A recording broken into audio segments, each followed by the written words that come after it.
Let's unmute. Hello, everybody. Good evening. Really excited to have another fantastic LFS Filmmaker Forum for everybody, and am thrilled to have Bradford Young joining us tonight. Before we get started, for those of you all that don't know, we have, let's see, I got a little bit of a delay going on here. I got to turn off some extra videos, otherwise you're going to have a few feeds coming through. Here we go. Oh, technology, you're so much fun. We're all kind of learning as we go right now, aren't we? I'm finding that I'm much more patient with myself than I ever was before. I always like to be a type AA, and I think it's really about adjusting to these times, accepting the fact that we are getting to know one another virtually. And so I am very excited that tonight we have Bradford Young joining us. For those of you all that attended our last session with Doug Abel, who is the editor of Tiger King, we have that up on our Facebook page if you missed that. And coming up in 2 weeks, we have screenwriter and director Stephen Gagan. But without further ado, I am very excited to introduce everybody to Bradford Young. Let's go ahead and bring him on over here. Here he comes. We can go ahead and must give him some permission. There he is. Hey. All right. Can you hear me, my friend? Yeah, I can hear you. Perfect. Okay, and then let's find out attendees. Can everybody hear him? Just want to make sure. All right, I think we're good to go. Thank you so much for joining us tonight. So tell me, where in the world are you? I'm in Baltimore. Beautiful, beautiful Baltimore. Yeah, that's where I live. Yep. Well, it's really a joy to have you with us tonight. And I know that your hometown is so proud to call you our own. And so it's really, really spectacular to be able to connect with you and connect you to local filmmakers and creatives and film lovers as well. So without further ado, so we can go ahead and get this party started, I'm going to bring on Brianne Kelly. And she's going to ask you a quick question, and then occasionally I'll pop over and ask you a question here or there. Okay. And so Brianne, come on over. Let's see. You know, this is not without tiny hiccups every here and there. Okay, yeah. So Brianne is actually signed off accidentally right then. So I think she'll probably be coming back. I'll come to her in 1 second. There she is. Okay, love. Let's see. Unmute. And then if you'd like to start your video, you're welcome to, or we can just have that awesome picture of you on there. Your choice. There she is. Hey, Brianne. Hello. Hi, how are you? Hey, how are you? So my question is, was there one film in particular that you feel launched your career? Even if it wasn't a box office hit, was there one that you felt like was the start of your professional career, like as you know it? Yeah, that's a really good question. I think Pariah. I think Pariah is probably the one film that you know, I think it was one of those films where, you know, I'm not sure how many people took notice, but it was definitely the film that I felt, the feature film, not the short film. The short film felt similar, but it didn't feel as fulfilling as the feature. Yeah, and I think, you know, the feature film is where, you know, I felt like, okay, now I can, you know, this is after I did Mississippi Dam. I felt like, okay, this is something I can sustain for a while. This feels like it's a job I love. It's something that I love doing. It's something I can continue doing. And we were blessed enough to have that film at Sundance, and then that, you know, just kind of took off from there. But so I think that's the first time that, and, you know, that's early on. So I think that's where people generally are able to express sort of their purest energy. So I think a lot of all of the imperfections and all the things I was trying to work out that I'm still working out now in other films, that conversation with the work started then, you know. So yeah, I think that's the one that I would say really kind of started it off for me. Okay, cool. And that's a good film. That is a Okay, good. right on. I'm glad Thanks you for joining us, Brianne. Thank you. And so building on that a little bit, with Pariah being your first, big feature out of the gate, can you talk to me? Let's go back a little bit about your upbringing in Louisville and what inspired you? We're around the same age, so our access to being able to make films wherever we go was a little limited. So tell me, how did you dip your toe into the world of cinematography as a young man, and how did that grow into a career for you from, starting here in a smaller town? in a smaller town. Well, it's like life is a series of waves, and they take you up and then they drop you off. And if you can ride it, then you're pretty good. But every now and then the wave is a little more rough than you would want. So I feel like I had the perfect childhood, in Louisville. My grandparents were around, my parents were around. I lived in the West Side. I lived on 45th and Greenwood, the West End of town, and it just felt amazing. It felt like a big adventure, And in 1993, my mom passed away, and that kind of like allowed me to, and also say kind of forced me to shift gears a little bit. And I always wanted to. Louisville's changed a lot. Yeah. Louisville's changed a lot, and so it was like now, like the times we're living in now, there's a silver lining to everything, and basically I basically took advantage of an opportunity to leave town. And when I left Louisville, I went to live with my father, who was living in Chicago at the time. And all of those things that I wanted to communicate to my family about wanting to be an artist, or not necessarily a filmmaker, but wanting to be an artist of some kind. I thought it might be a creative writer or some sort of journalist. Like it was hard to express to my family because my family had a family business, and I felt like I was probably going to work in the family business, and that all seemed figured out for me.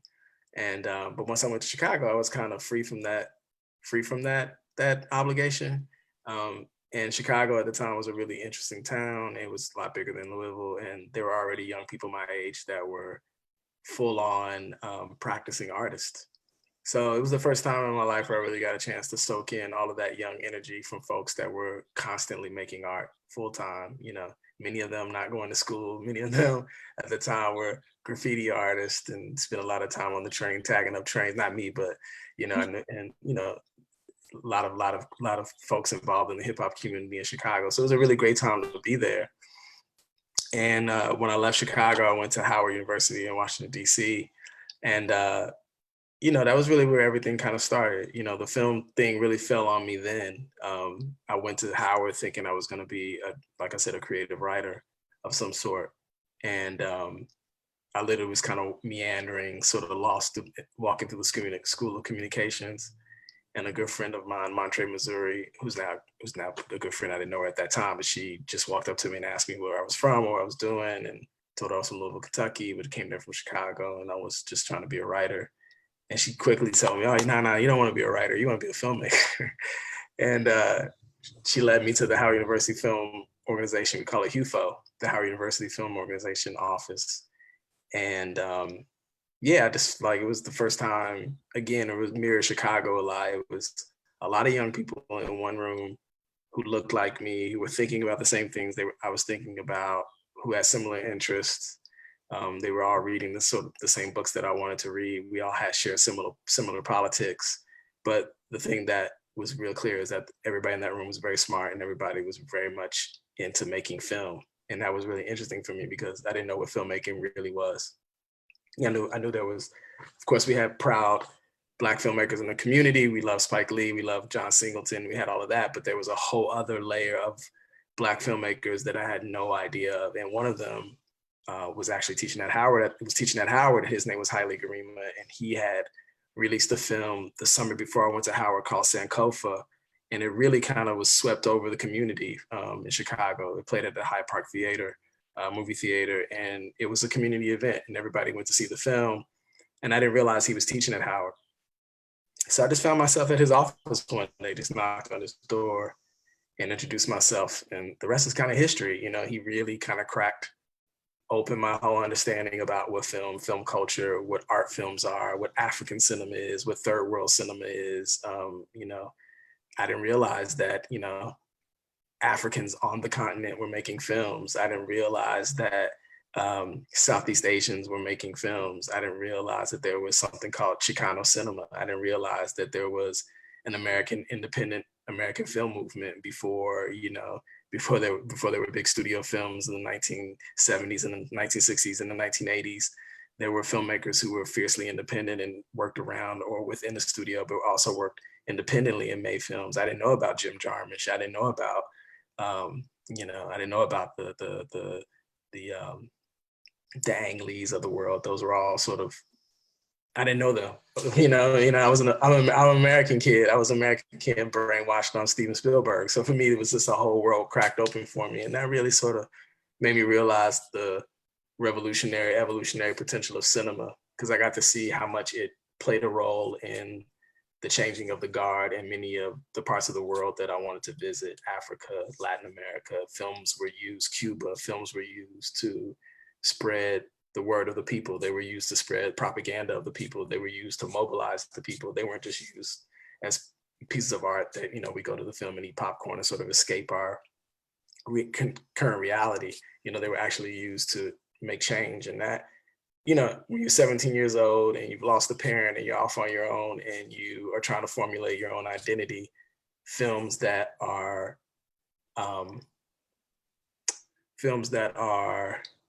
how should I say it, that are energizing, in the sense that they quench your thirst and they actually nourish you. Those are the things you form an allegiance to, you know, and I realized that I had not had that because, you know, we're from a small town, and at that time independent film culture wasn't spread as evenly as it is now. Now we have more access. We have independent theaters. We had it then, but it was independent film was very niche. Now it's what we go to see. It's what we talk about, and it was more accessible now. But so yeah, just sort of opened up everything, and I just decided then I was going to pursue film. And I didn't decide to be a cinematographer until much later. But at heart, I say all to say that at heart, even though most people know me as a cinematographer, at heart I consider myself an artist working in film.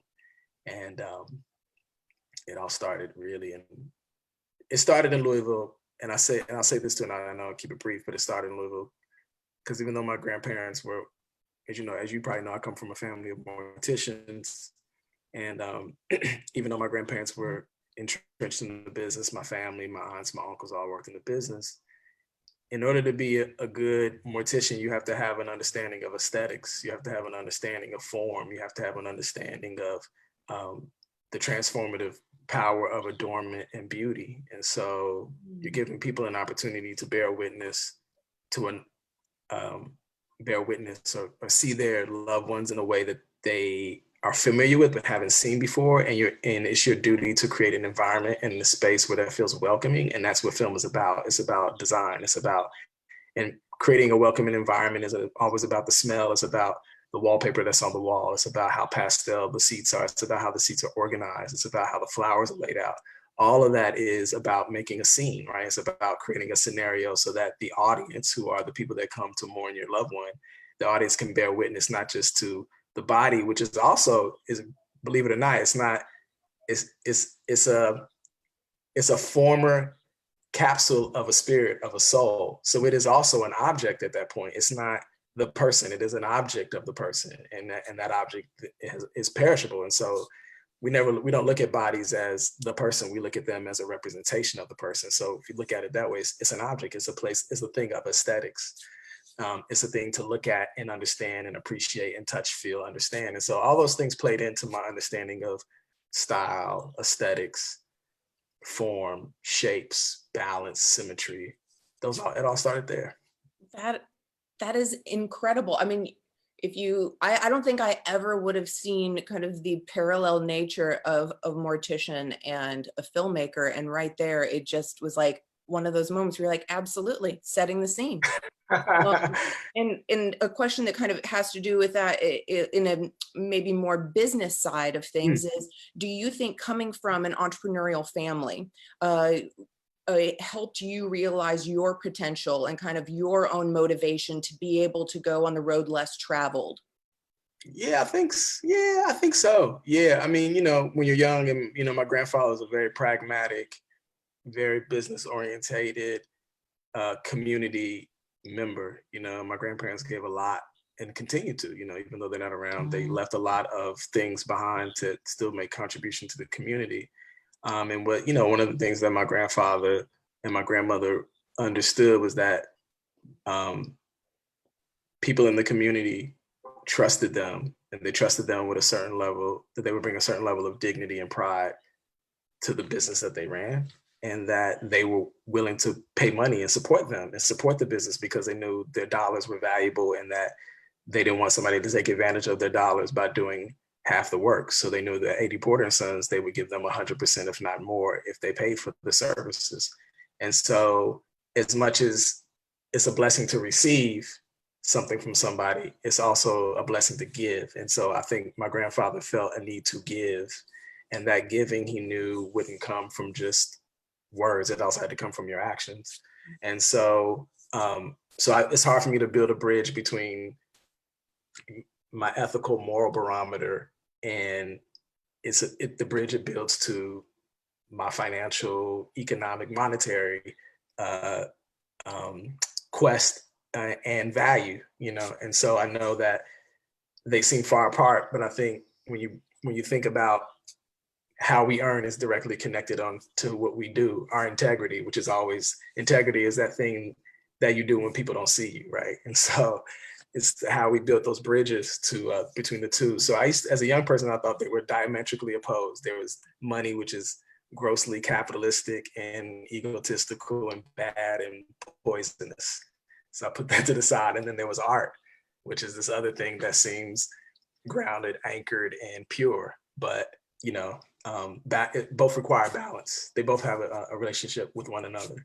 And so it's taken me a long time to be at peace with that. You know, if I could make movies for free, I would never take $1. But we live in a world where that's not the reality we live in. A hip hop artist from a group called Dead Prez, which is a group that I really love. One of the artists, his name is Stickman. He says capitalism is an ocean, and you can either be an island in the ocean, or you can fight the ocean and drown. And so I'm choosing to be an island in the ocean. You know, I don't want to drown. I still want to be able to say what I want to say, but also at the same time understand that I need to earn in order to make a living, but I also know that I can earn to also support other systems, alternative systems. I can also earn to support movements and understandings and pedagogies that I believe in, which is what I learned deeply from people like Haile Gerima, but also learned from my grandfather. You know, my grandfather and my grandparents, if they believed in something that had to have revolutionary potential, had progressive potential, then they put their money on it. And that is what we're afforded in the film community. In the film community, we make a living wage. We make a good wage. You know, it's forging a long fight for us to make a good living wage. And because we make a living wage, we have to lead by an example. We have to also never take for granted the fact that we make a living wage, but also what we call in Islam, make sure that we make zakat, which is we also give charity. We also give, and those givings, I think, for me, my ability to give is connected to my ability to make art. So I have to marry them. I had to find harmony between the two. Well said. Wow. I'm like, we're just gonna not go to any of our attendees. No. Wait, I'm like, no, I have more questions. It's actually just gonna be the two of us now. Oh no, teasing. I'm gonna bring William on now. So William, I am not going to say your last name. I think it's Viglione, but he's gonna tell us when he comes, though. Yeah, he is. He's gonna be like, you destroyed my name. Nah. Let's see. Okay, here he is. Let's go ahead, ask to start video. Unmute. William, are you with us? I can hear you. Can you see me? Yeah, let's see if I can. Okay. There we go. You should. Here we go. There's something in front of the camera, though. Oh, There is. I'm There you sorry. go. There he is. Hey, that's the right Brad. thing. Hey, Sorry. that's the right thing. You had the right thing on the camera. That's what you should be doing. Good for you. Hey, Bradford. Hi, Hey, too. man. I don't do this often, you can tell.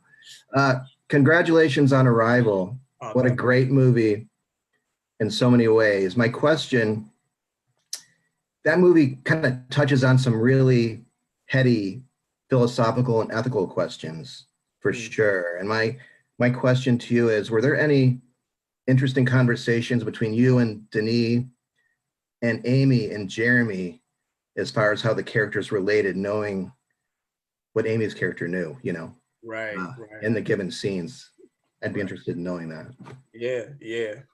Wow, I'll try to answer that without totally ruining Denise. His achievement. You know what I mean? He's a master filmmaker, and it was a pleasure and an honor, and a blessing to work with him. Well, it's a really powerful question. I'll frame it, and it's oftentimes questions that aren't really asked of cinematographers. I really appreciate it, because that people don't realize that's something that we have to think about in order to make images, to help make images. So I think the thing that makes Arrival special, not as one of the filmmakers, but as a person that really appreciates the film for what it's worth, is that film is really about Louise. It's about a woman's journey to discover a new language and a new understanding, in my opinion, about mortality and time. And so the one thing that was made really clear from the jump is that the audience should never leave Louise. We should always be bearing witness to these moments that are either revealed to her by the aliens or sort of revealed as she works with Jeremy Renner's character. I always forget his name in the film, but and that we needed to not just be observers, but we also needed to somehow be participants. And I think that's the reason why that film feels so transformative and so invested. See, many films, this is what I would say about science fiction films. Science fiction films are always very existentialist. They're always very existential in the sense that all of the elements and the technology and the experience seems far away. It seems like it's of a time past or a time coming that we have no relationship with. But what makes Arrival special is that it really starts off as a film about a melancholy intellectual, and you don't quite understand why she's melancholy. And what you find out later is that we're working with time in a way that it will be revealed to you later, but before it's revealed to you why she is the way she is, you have to experience, in a really interesting sort of cacophony of time, you have to experience all of the questions that she would have experienced before she got to that space where she's trying to understand her loss and dealing with her loss. And that is very anti-science fiction, in that sense. And that is more what Ted Chiang did, which is so brilliant about Story of Your Life, which is the short story that's based on. It's really about a language. It's about us developing a language to talk about mortality and to deal with loss, and come up with a language to deal with time and know that time is not linear. And so part of that is making sure that the film never leaves Louise aside. Everybody else is periphery, honestly. Everybody else plays their role. Even the child is not present enough for us to be invested in her in that way. What we're more invested in is Louise's sense of loss. And when we discover what the loss is, because we have this journey through the language, because we have this journey between the exchange, that the loss doesn't feel how should I say this? It feels euphoric. It doesn't feel like we actually lost something. Is that we actually gained something because we were able to understand the language. And so that, and I say all this to say that made the execution of the film very, it had two parts. One had to be very procedural and didactic, meaning that the audience had to understand that there was a language that had to be decoded. So all those shots of us watching them write something on the wall where it's interpreted, translated from this side differently, is the whole mirror trick. From the one side of the mirror looks one way and the other side of the mirror looks the other side. All those things had to be precise. The precision of that had to be executed well in order for the audience to understand or keep up with this question of language in the film was a very difficult, very scholarly, intellectual approach. But at the same time, the audience we had to make sure that we were invested in character, you know, and that we didn't lose sight of the story. And at the same time, it had to be visual. It had to look like something, because I believe that there's always the way the audience, there's a direct connection to the way it looks and the way the audience feels. And so, yeah, I think without saying that I was in the room when Jeremy and Amy and Denis were sort of concocting all of the sort of nuance that would go into that, I wasn't part of that. I saw that on set, and I saw how transformative it was on set, meaning it started with Eric's words, but when the actors showed up, when Denis showed up to work with the actors, things transformed themselves. But what I realized is that the one thing that I know was happening was that all four of us were parents at that time. Just had my first child. We were all parents, and we were all thinking about the film as parents, and we were all making the film as parents. And so I think, you know, with all of that, I said a lot, but with all of that, I think that's what you feel in the film, is that we saw ourselves in the film, you know, and that the perspective of the film is anchored in humanity. It's not anchored in an alien perspective. It's anchored in a human perspective, and everything it's us bearing witness to it as we would if we were Amy, as if we were Louise, you know. Thank you very much. You're welcome. Thank you for your question, William. Thank you. Will. You joined us.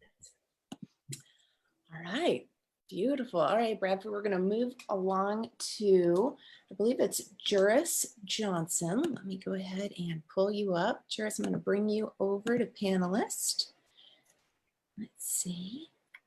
Here he comes. Unmute. I hope it's Juris. Hey. Hello. Can you see me? Yeah, Yes, sir. perfectly. How are you all doing? Good, man. Beautiful hat. Thank you. My favorite color. Yeah, it's wonderful. Thank you. Yeah. My question is, what's your initial approach when it comes to picking projects and reading the script for the first time? You mean like, what do I, just so I can be clear, so I'm not going off on some other things. So you mean like when my approach to finding scripts, or when I receive a script, how I approach? When you receive a script. Okay, approach. yeah. And give me it was kind of two parts. Give me the other part too. The other part was, what's your initial approach when it comes to picking projects and reading a script for the first time? Right. Oh man, so I have to, so like when I do that, I have to reverse it. At first I have to read the script, then I pick the project. So that's, yeah, you know what I mean? So for me, it's so really important that, you know, picking the project is easy once I've read the script. So the criteria is very heavy, leans heavy on the script. And so, you know, a few things, you know, number one, I have to, with the levels to it, there's like, it's always helpful if I'm interested in the work of the director. You know what I mean? I'm not saying that I don't work with I'm not working with first time directors. I'm just saying if it's a situation where I know who the director is, there's a lot of benefit of the doubt, you know? So for me, it's like, okay, I know that person's work, so let's see what the words are. So I'm generally halfway there if I know who the director is, but, or I know the director's work, or I've seen something that they've done, even though I didn't see it before, and I appreciate what they're saying and their voice as a director. And then I read the script, and, you know, at first I read the script not as like a filmmaker. I try to read it as a person who loves stories. You know, for me, it's all about the story, man. If there's no story, if there's no story, there's nothing. Like, why even make films, honestly? And I think, you know, film can be very, very, very, very esoteric and very existential and very experimental, but there's still a story. You know what I mean? If there's a story, it's undeniable. And so for me, I look for the story, you know, and if I feel there's a good story there, then that's a big leap forward. Then I also feel like I have to actually see myself in the film, you know, not me in the film physically, but I have to see who I consider myself to be, or the community that I'm part of, or people that I love. I want to see them in the film, because if I can see myself or people I love in the film, or the community I love in the film, and my community is large, if I can see the community I love in the film, then I know that there's something for me to connect to and ride that, you know what I mean? So all else fails, there's like, I'm following that character, or I'm following that story in the film, because I'm invested in that and I want to see it completed because it's something I have a connection to, you know, and that's the spiritual part of it for me. You know what I mean? That's when I get spiritually invested, right? And then once I have that, like, okay, I like this director, I'm into this story, and I have this spiritual connection. Then I have to ask the filmmaker if what they see visually, the director.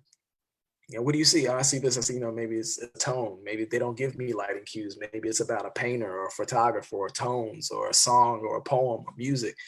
Then I try to get into the head of, okay, where's the bridge between how the director sees it tonally and how I see it, how I'm feeling it spiritually. And then from there, then I make my decision, you know, okay, this is going to be a good collaboration because the director is talking about things that I can relate to: jazz, hip hop, symphonic, classical music, 14th century Dutch paintings, 19th century Dutch paintings, Ethiopian Orthodox church paintings, what have you, you know, just the gamut of things that I'm interested in as a human being. And also at the same time, there's a good story and I like the person. Okay, I'm gonna do this film. And then I decide, all right, then I reread the script. And then once I reread the script, I read it as a cinematographer. Now I'm looking at scenes and I'm thinking about all the lighting cues, even though it might not be in the script. And some good scripts they tell you everything you need to know: how the light falls, the color of the light, some writers aren't doing that. Some directors don't do that. So then I start to really break it down into its granularity, you know? And then I try to find the light story. Because for me, with every story, human story, there's a light story. What was the light? How was the light when they felt this way? How can light make me feel a way so that the character, how can I provide a certain lighting stroke so that the audience can feel what the character's feeling, even though so that the character doesn't have to say it. Oh, I'm sad, and then there's darkness. No, it can be that literal, but sometimes it's not that literal. Sometimes there's layers, you know. And then I start to read it to think about the layers and what I always consider the in-between story. And then that's it, you know. Then once I'm in that zone, man, I'm pretty much a zombie for your movie. Like, I'm focused. It becomes very myopic for me. And then and there's ups and downs to that, right? Obviously, we know when you're so myopic, it's hard to get you to switch lanes and change gears. But once I'm in the story, I'm there for the story, man. I'm at service of the story, and which is what everybody's there for at that point. The actors, the director, they're all there at service of the story.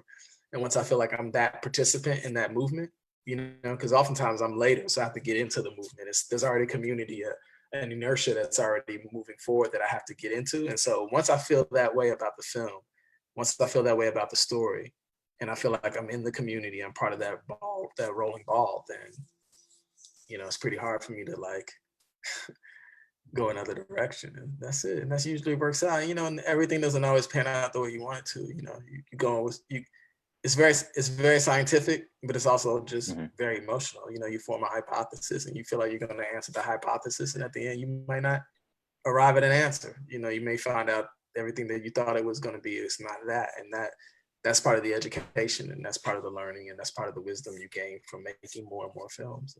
And then there's some films like, you know, Arrival or A Most Violent Year or Selma or, you know, Pariah, where you just know it's everything you want it to be. You know, I remember seeing A Most Violent Year and I thought to myself, that's the film. If I hadn't made that film, I'd be saying to myself, that's the film I would have wanted to have made. And, you know, I saw A Most Violent Year and I thought, I've been trying to make that film since film school, you know, and the same for Arrival and all the other films, you know. So, yeah, man. Thank you. Yeah, thank you, man. Thank Have a you. great one. All right, beautiful. Okay, I am going to bring on, where is Remington? Remington, come on over. A second. Remington is a professor of film at University of Louisville. Okay, cool. Hey. Here we go. Oh, wait. You went away. Where'd he go? Where'd he go? One sec. There you are, Remington. Bringing you back over. 1 second. I heard a hey, and then it kicked me off. Wait, let's bring that enthusiasm back on here. Start that video. Yes. Rem, are you with? There he is. Whoa, look at that DVD collection. That's crazy. Thank you. Thank you. I hoped you would enjoy that. So yeah, that's great. Well, thanks for your time on this. I've been following your work, and it just so happens I also graduated from Central High School. So oh, right on, man. Yeah. So, yeah, happy to hear that. Yellow Jacket. So it's funny. I mean, you've touched on some of these things, and it's interesting. There's some similar parallels. Like I went to Central, and I thought I'd be like a high school history teacher, and then found my way into film after college. But now I'm fortunate enough that I'm a filmmaker, and now I'm teaching film production at U of L here. And now I'm fortunate that I'm seeing some Central students that are coming through and want to get into filmmaking. Great. And so we talk often about representation, not only in front of the camera, but then behind the camera.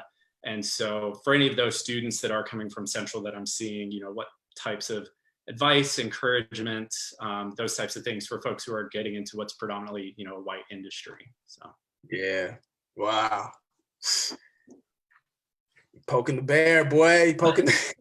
I know it's kind of heavy, but you know, on their behalf, I just had to ask.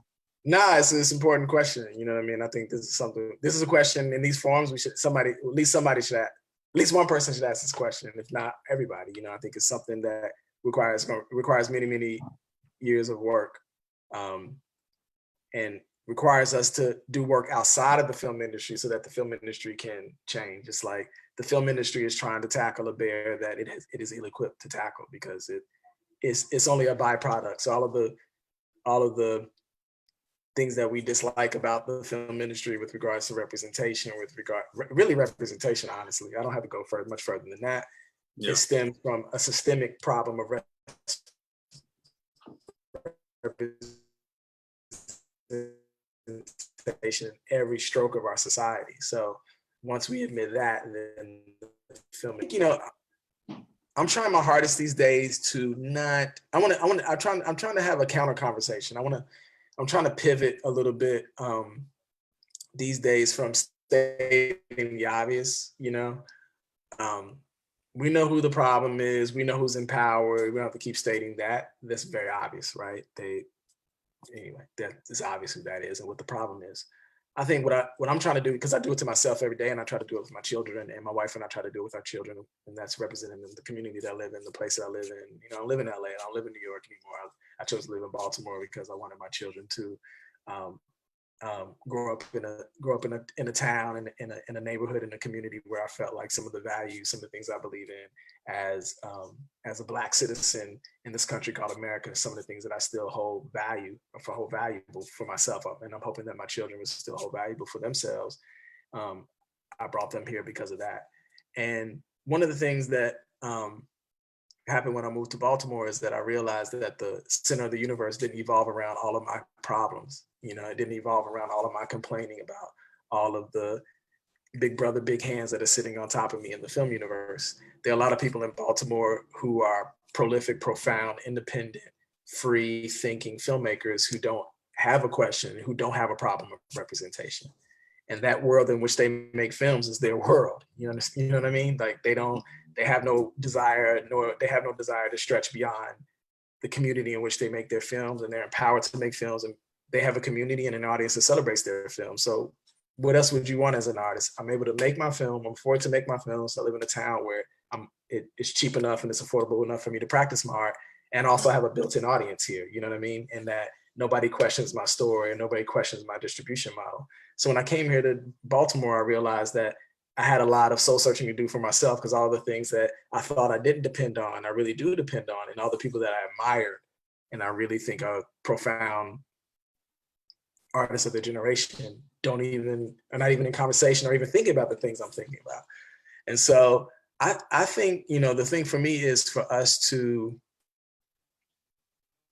remember that it's what we tell our children. We have to lead by example. I can't expect somebody else to change, especially when I know what we're up against. You know, there are not many systems that support the stories we want to tell. We're actually in an interesting time. And I think it'll be slow, but I'm hoping to be very transformative. But there are not many systems. I remember when we graduated from college, Highly Green would always say, the only thing he'd be very emotional about, the only thing he would say, the only thing I'm not worried about your survival. I'm just worried that I'm sending you out into an industry where you're not going to see yourself. And so once I got clear on that, I just stopped even talking to the bear. I stopped wrestling with him, because I realized the bear had his own soul searching to do. You know, that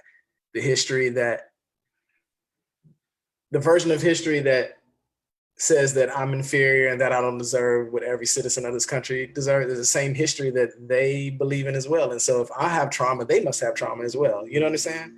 You know what I'm saying? So for me, I'm focused on making sure that I'm doing the best I can to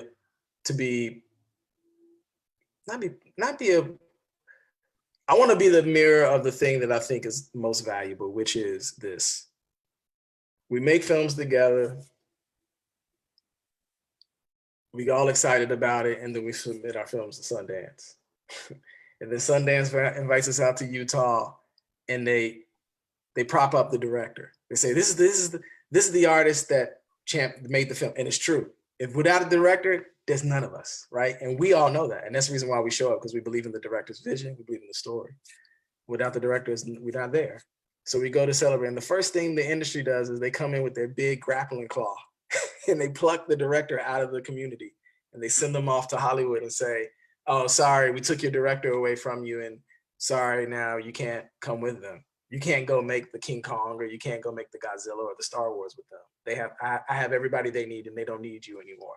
And they know what they're doing, but what we fail to realize as the makers of the art is that once you pull the director out, you pull the whole head of the community out, which means that there's no more jobs. So that's a question of job security. That's a question of economies, little micro economies that existed within the film culture, right? Mm-hmm. So I think we have to be real honest about ourselves. Like, are our sets diverse? Like, is my community diverse? Not just the person who I'm making movies with, but who's eating at my table? You know what I mean? Who do my children see? Who do they consider to be, who are their uncles? Who are their uncles? Who are their friends? You know what I mean? Like, we have to challenge our own thing before we start to try to project it on somebody else. And I think that we have a lot of work to do. We have a lot of work to do in that area. But we also have a lot of work to do in terms of understanding how complicated making film is. It isn't just us making art for art's sake. We're supporting economies. We're supporting industry. There's the industry, and there's like this little cottage industry that we have when we make our films together. And so I think we still have a lot of work to do in terms of, they will wave the carrot in your face and they are going to send you off. But just know that when you go there, it's not going to look like the thing that you made when you were with your friends, because I know on your set, it was massively diverse, because that's how we operate. That's what we're about. And so I'm trying to get us to focus on that. Not the white paper from the industry that says you must have, this person of color, this woman of color, this woman, this queer person, this trans person. Those are all mandates that I've already worked out in my life. I have no issue in that space. I only have an issue when I'm working with you guys. And so I had to just be honest with myself about that. And, and also, in the space where I have to work, where I'm working in that industry, I'm just vigilant about hiring people that I love and I like, and I don't care what you look like. You know what I mean? I'm just hiring people that I love and I like, I just want to lead by example. I want to, and they're complicated. I'm in here. It's complicated too, because oftentimes I think too, I have those moments where I'm saying, you know what, the film industry doesn't deserve this person. This person is awesome. This person is pure. This person has all of the things that we need to keep intact, and so they shouldn't come over here. Don't come make Space Jam with me. Don't come make Star Wars with me. Stay where you are. Stay in Baltimore, make your film, because that's what we need right now. We don't need more of these tentpole movies. We need that real, raw, independent cinema that really nourishes us and feeds us. And so that's kind of how I'm dealing with the whole representation thing. It's just lead by example, man, Yeah. You know?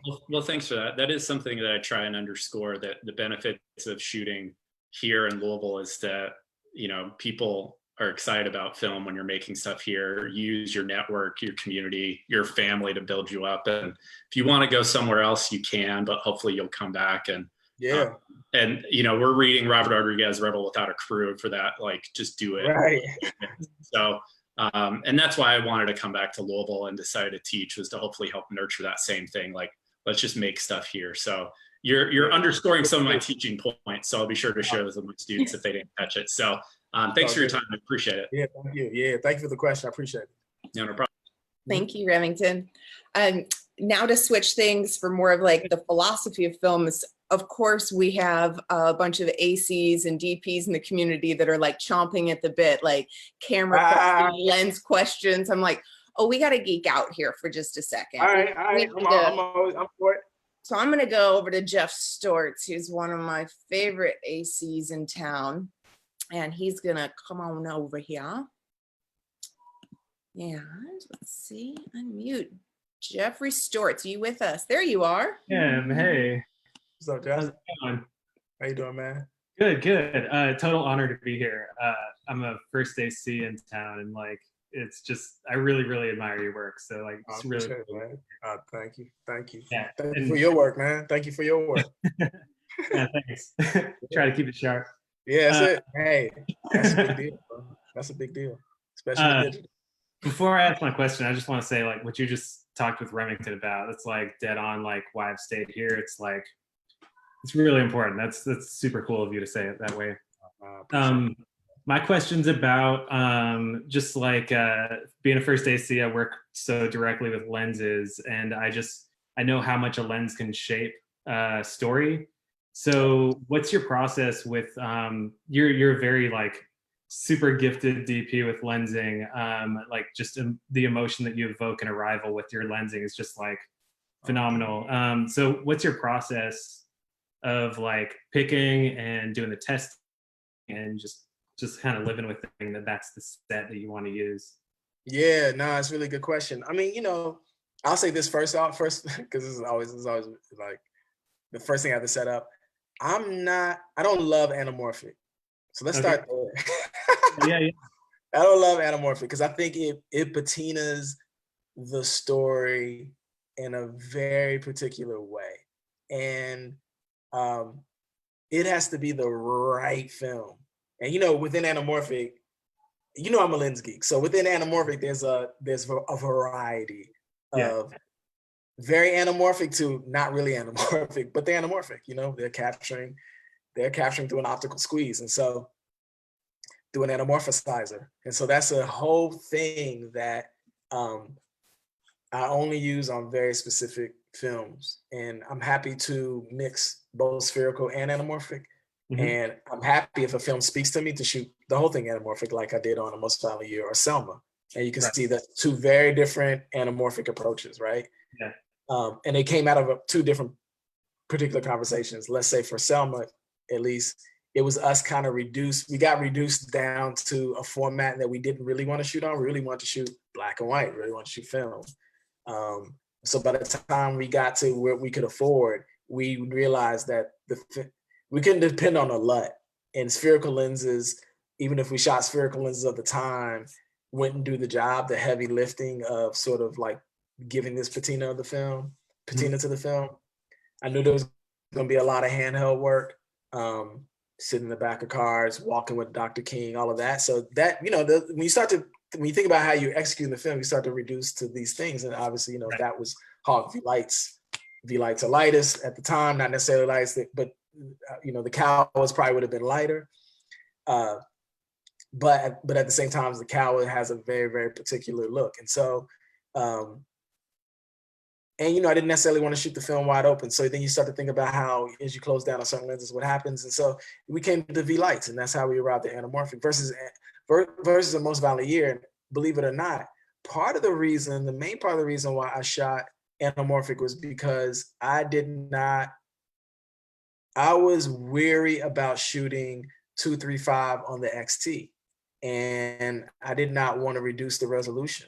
So I really wanted a real 239 widescreen image without reducing. I wanted to use as many photo sites as I could and still have a 235, 239 image. But I didn't want an anamorphic looking film. And it just happened to be that at the time, the master anamorphics were dropping and they were available. When I saw them, I was like, you sure these are anamorphic? And they were like, yeah, they're anamorphic. They're really beautiful, beautiful glass. So that was the main reason why I shot anamorphic on that film. But as you can see, the rest of the films, I mainly shoot spherical. And part of the reason why I shoot spherical is because spherical lenses allow you to, now look, there's a difference between early films I shot where I got films off the shelf. And obviously when I'm on bigger films, I can go to somebody like, Andrew Pariah, Ari London, or I can go to Dan Sazaki at Panavision and ask them to add elements, take things away, scrape off coatings, do whatever, polish off coatings, or go to Kayvon Halimi and Camtech, all those cats now that can help me kind of create a look in the lens. But that's the thing that I needed to arrive to in order to understand the potential of spherical lenses, which is that you kind of have, listen, if Dan was on here, he'd say you have an infinite potential in anamorphic glass, but anamorphic glass is still anamorphic glass. There's nothing like having a blank slate on a rectilinear spherical lens at a 5.6, right? I mean, then even at a 5.6, then you can start to, man, listen, multi-layer coatings, non-anodized rings, and element rings inside, single layer coatings on the front, multi-layer coatings on the back, like all these things that you can do, oval irises, still blue iris, all the things that that you can do to make. And I feel like for me, more in digital, but in digital, those are really important strokes for me, because that's where you find your identity in these little changes. Film, I'm a little bit more dogmatic. Film, I try to stay as pure and as sharp as possible, because I like what it does. I like the way it enhances the grain. I don't like shooting wide open on film. I like shooting at a 5.6. I like seeing people's eyes, and I don't miss that sharp radical fall off that you have on digital between the eye and the ear. Like, I don't feel like it's necessary. So all those things happen, and just me, really, it starts with the story, man. It starts with the story. I say all to say, it starts with the story, So that's how I pick lenses, man. I really look at the story and say, okay, this needs this needs that. We're not doing long lenses on this, we're doing wide. And the film I was working on in Mexico before the Corona, I mean, it was, you'll see it when it comes, if we ever get to make the film, but it's going to be different. It's going to be something I've never done before. But it still required me to be very specific about lens choice and what they needed to say and how sharp they should be and how contrasting the lens should be. Less, you'll see in the film, it will not feel like Arrival. It'll feel very different, and that's lenses. I don't mean to jump in here when we are Done. in full length love mode. But we have about 10 minutes left, and I do have 3 more questions. So we're going to try to roll through these. Jeffrey, I'm so glad you could join us. Yeah, thanks for joining. All good. Awesome. Yeah. Thank you. So keeping right along with the lens question, I'm going to have somebody pop on. This is, where did he go? Nathan. Okay, there's one. Where's my Nate Spicer? He was on here. Uh-oh. Let's see if he's, okay. Nathan, thank you, are gone. But I have a Nathaniel Spencer. All the Nathans out here today. Nathaniel, come join me. Nathaniel serves on the Louisville Film Commission with me. So I'm going to bring him over here. And I'm going to ask you to start your video. Here we go. Yeah, I'm back. Hey, man. What's up, man? How are you, man? What's up, Brad? Yeah, it's good seeing you, bro. Good seeing you too, man. Yeah, man. My question is, if all your needs were met, yes, would you come back home? They'll come back to Louisville and make a film. And what are those means? What are those needs?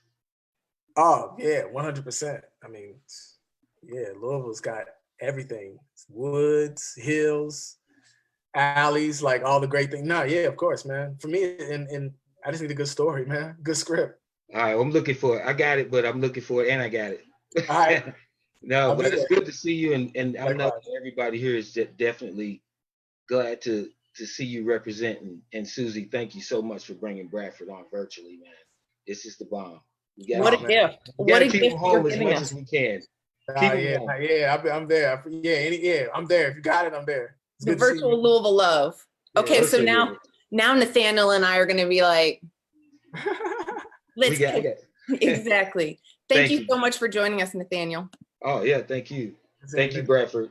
Thank you, bro. It's good seeing you, man. Okay, so going back to our lens and our more tech questions, I have Nate Spicer who's going to come over and ask a quick color grading question.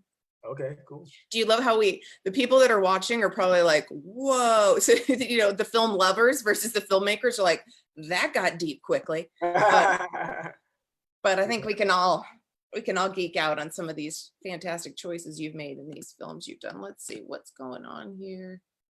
Nate, come on. Here we go. Let me see if I can get his video up. Okay. All right, let me unmute you. Can you guys hear me? Got you now. Hey, how's it going? Nice to see you. Yeah, likewise, man. How you doing? I'm doing great. So I've got a question for you about just about color and your process there. Like for you, how much of your image is coming in camera on set versus how much, like, you know, a lot of your stuff is fairly dark. You're kind of known for that look. Is that a lot of that coming from color? Are you shooting like a pretty fat negative on your digital, or like how much has it changed through the post process for you? Yeah, no, it's a really good question. I'll give, generally my negative is very thin. And so that, i.e. the look you see is basically generated in camera. There's not a lot of flexibility, maybe a couple of clicks up and definitely a couple of clicks down before it kind of falls apart. And for us, for me, Joe, as you probably know, I work with Joe Galler very closely. For Joe and I, it's literally like 2 clicks, and then you hit that sweet spot where the image starts to decay and it starts to say everything we want it to say versus like totally falling apart. And so, you know, I spent the last 4 or 5 films really riding that line. And yeah, I mean, if you come on a set where I'm shooting, it's fairly dark. You know, it's kind of counterintuitive to what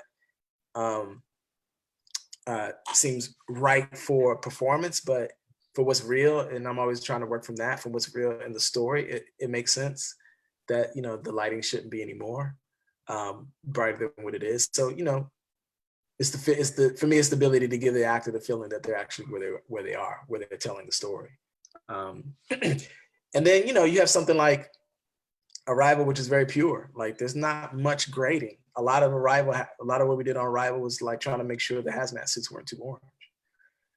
But a lot of that negative, a lot of the film is pretty much on the negative. And I'm spending a lot of time trying to stay out of the DI. I'm trying to develop process with friends of mine where I'm doing a lot of the DI process in the dailies. And so I can spend less time in the gray. I got 3 kids now, man. So I'm not trying to be away from them more than a couple of days at a time. So I'm trying to develop that process as well. You know, so something like Arrival is more pure versus something like A Most Violent Year is graded. You know what I mean? Like I had to get that funk on the film. And so that was a discovery. May have done it differently if I'd done it again, but that's there. Or something like Ain't the Body Saints, which is filmed. That's that very thin negative. There was not a lot of room for us to go either way. So, and a lot of that is less me too. A lot of that is good production design, good costume design. All of that contributes to the color, the palette, the sense of tone in the film. It all is all of us working together. Awesome. Great. Thank you so much for being with us, Nate. Great question, man. Thank you, sir. Cheers. So, two last questions for you is, what would you say? We have a lot of people that are just getting started, that are wanting to dabble in cinematography and shooting. We also have a lot of fantastic DPs that are here. You may or may not know, we had a great incentive program by the state, and then that kind of took a nosedive and changed last year. So we've been limited in the number of productions that are here. So while we still have commercial work, or we have work in the region, what would you suggest to people that are either up and coming or trying to build their repertoire, that are in a flyover state like Kentucky? What would you suggest? Ooh, that's a really good question. You know, I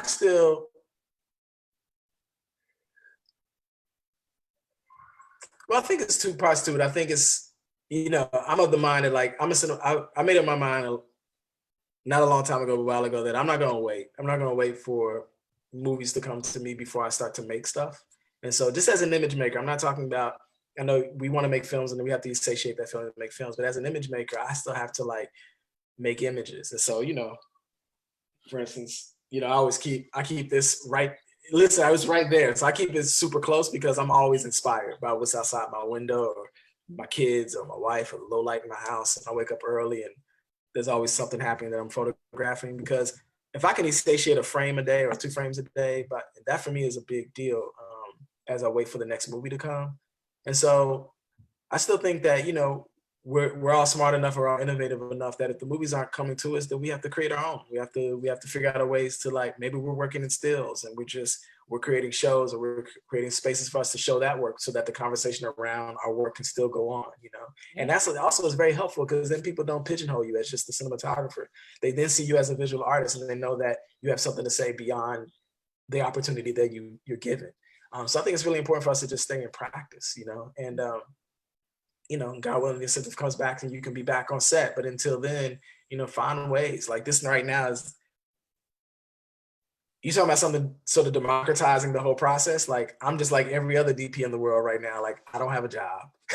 You know what I mean? Like I'm not working and I got to figure out a way to express myself. And these are where the real hard questions hit the road. And I know that's people's reality every day, but I think this is the moment where folks like that, I really admire them. And I know that they're going to come out with the real answers. And so I'm actually looking for them for leadership versus don't look at me for leadership because I'm still dependent on an industry to give me an opportunity in those little moments. But I'm looking for folks who are in towns like Louisville, Kentucky, or Baltimore, or Cleveland, or wherever, where it's just like they're not waiting. They got to make images. So I just can encourage folks to just keep shooting, make images as much as you can. I'm not on social media, so I don't even know the benefits of posting things on your phone and all of that. So I can imagine there's probably many avenues in which you can show the world what you can do. And so that when that opportunity comes, they're clear on who you are and what you say visually.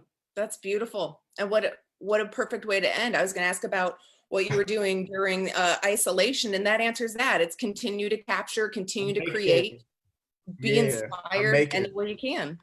That's it. I have a Super 8 camera that stays loaded with film, and I have my little Leica, and I got my phone, and I just shoot. I shoot whatever. I don't have to justify it to anybody. Nobody ever has to ever see it. But it's also we gotta remember, it's what I learned running for the West Side Track Club.